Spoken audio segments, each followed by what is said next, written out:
से ही करवाइए। कांति भाई इंतजार कर रहे हैं अपने छगन भाई का इंतजार कर रहे हैं। छगन भाई जहां पर भी हो वहां पहुंचे। आज इस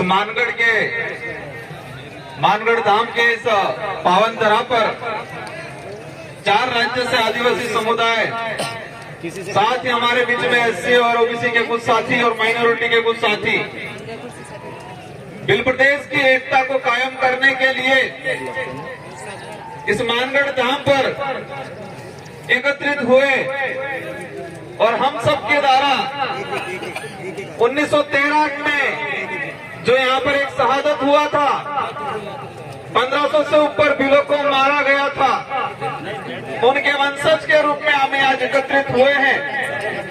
और जो शहीद हुए हमारे वीर महापुरुष जिन्होंने अपनी जान गंवाई,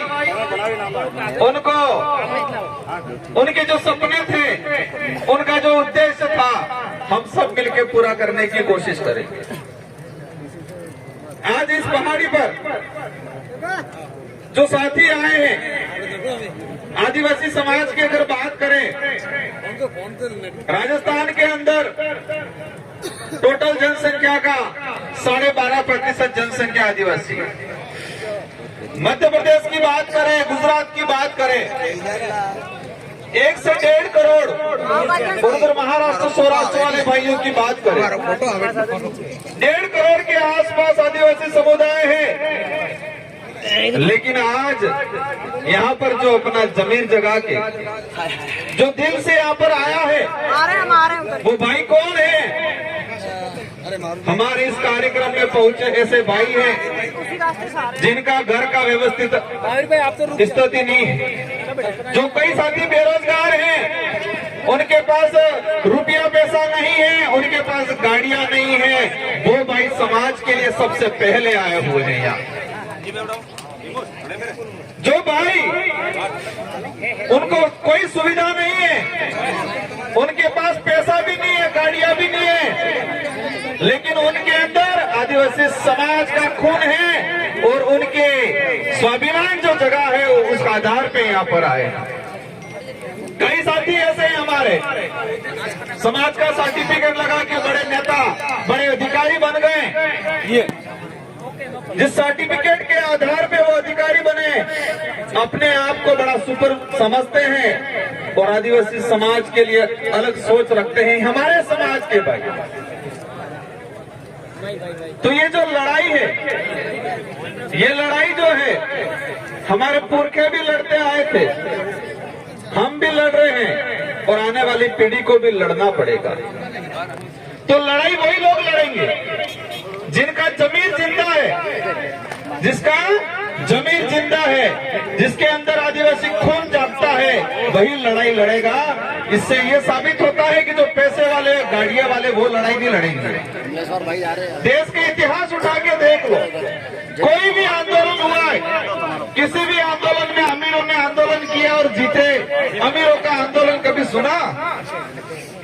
कोई भी समाज हो एलएलबी वाले आदमी से मिल लेता हूं, जो धरातल से जुड़ा हुआ है, जो समाज की भावना रखता है, वही व्यक्ति आंदोलन करता है। तो मैं आप सबको खूब खूब दिल से धन्यवाद देना चाहूंगा। आपके अंदर समाज की जो भावना है, आपके अंदर जो समाज के प्रति जो जागृति आई है, आप चाहते हो आने वाली पीढ़ी सुरक्षित रहे, इसी अनुरूप आप आए और ये कारवां बढ़ता रहे। जाम लगा था, खुलवाया जाकर। आज इस अवसर पे देश के अंदर हमारे समाज के साथ क्या हो रहा है, इससे पहले मैं कुछ बात बताना चाहूंगा। जैसे भी चलवा करके हम कहते हैं हमको लड़ाई लड़नी है, दिया नहीं हो किसी ने, हमको लड़ाई लड़नी है, लेकिन लड़ाई किस लिए लड़नी है?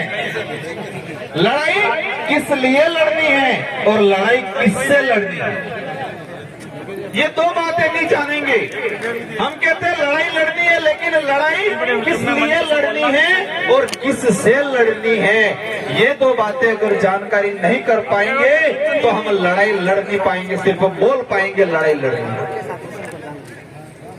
लड़ाई हमारे हक अधिकारों की लड़ाई, हमारा आदिवासी समाज का इतिहास जो दबाया जा रहा है उसको उजागर करने की लड़ाई, हमारी संस्कृति की लड़ाई, हमारे संवैधानिक हक अधिकारों की लड़ाई है और हमारे स्वाभिमान की लड़ाई है। और लड़ना किसने है? जो लोग सत्ता में बैठ के हमारे हक अधिकार खत्म कर रहे हैं उनसे लड़ना है। तो क्या ये लड़ाई तलवार से लड़ोगे? क्या ये लड़ाई तीर धनुष से लड़ेंगे या पत्थर से लड़ेंगे? कैसे लड़ेंगे ये लड़ाई? ये लड़ाई तलवार या तीर धनुष या पत्थर से नहीं लड़ा जाएगा। ये लड़ाई इस देश के अंदर लोकतंत्र है और लोकतंत्र में हर 5 साल के अंदर जनता को पावर दिया है कि आपके पास जो चाबी है उस चाबी के माध्यम से आपके समाज के हक अधिकार की लड़ाई लड़ो। कैसे लड़ाई लड़नी है? हमारे देश के अंदर लोकतांत्रिक देश है और लोकतंत्र में हमारे आदिवासी समाज के लिए विशेष प्रावधान है।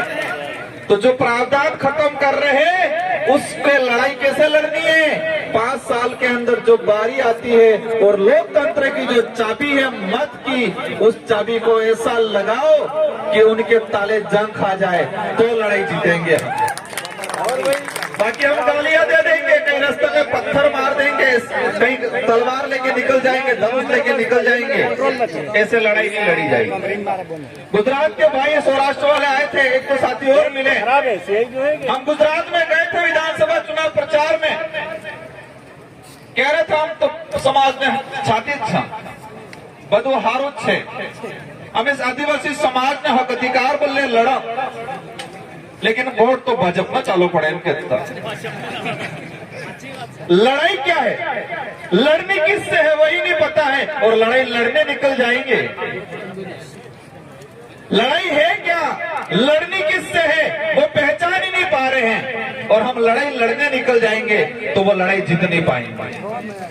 देश के अंदर जो स्थिति बनी हुई है, ये लोकतांत्रिक देश था, उस लोकतांत्रिक देश को राजतांत्रिक बनाने का काम कर रहे हैं। जो नेता थे 5 साल के लिए चुने जाते थे वो एज ए राजा के रूप में काम कर रहे हैं और हमारे समाज के हक अधिकार को खत्म करने का काम कर रहे हैं। हाल ही में यूसीसी समान नागरिक संहिता कानून आया। हमारा अनपढ़ भाई गांव में जो रहता है वो कहता है बढ़िया कानून, समान नागरिक समान था ही अपने घेर है वो बंगला बनी जाएगा, पहला फाय गाड़ी है हमारे गाड़ी एम सोचता होगा। और कमल कांग्रेस के लोग ऐसे ही प्रचार करते हैं, समान नागरिक थाई जाएगा, सब बराबर थाई जाएंगे। हमारे अधिकार जो खत्म हो जाएंगे, शेड्यूल एरिया के जो प्रावधान है वो खत्म हो जाएंगे। और मैं इस मंच के माध्यम से कहना चाहता हूं कि अगर समान नागरिक संहिता कानून पास हो गया तो जो ये बांसवाड़ा और डूंगरपुर में हमारे जो लोकसभा सांसद चुन के गए हैं वो नेक्स्ट कभी कोई चुनाव नहीं लड़ पाएंगे। जो यहाँ के विधायक है, यहाँ के मंत्री हैं, अगर समान नागरिक संहिता कानून लागू हो गया तो वो चुनाव नहीं लड़ पाएंगे। वो चुनाव इसलिए नहीं लड़ पाएंगे, वो चुनाव इसलिए नहीं लड़ पाएंगे कि बेबे तण बहिर जही और समान नागरिक संहिता कानून लागू थाई गयु तो हिंदू लो थाएगा और हिंदू लो आधार थकी बे बहिर जवाड़न चुनाव में नौकरी नहीं मिले। ऐसी कई चीजें हैं, ये चीज आसानी से समझ में आ जाए इसलिए मैंने बताया, लेकिन वो पार्टियों के गुलाम बने हुए हैं।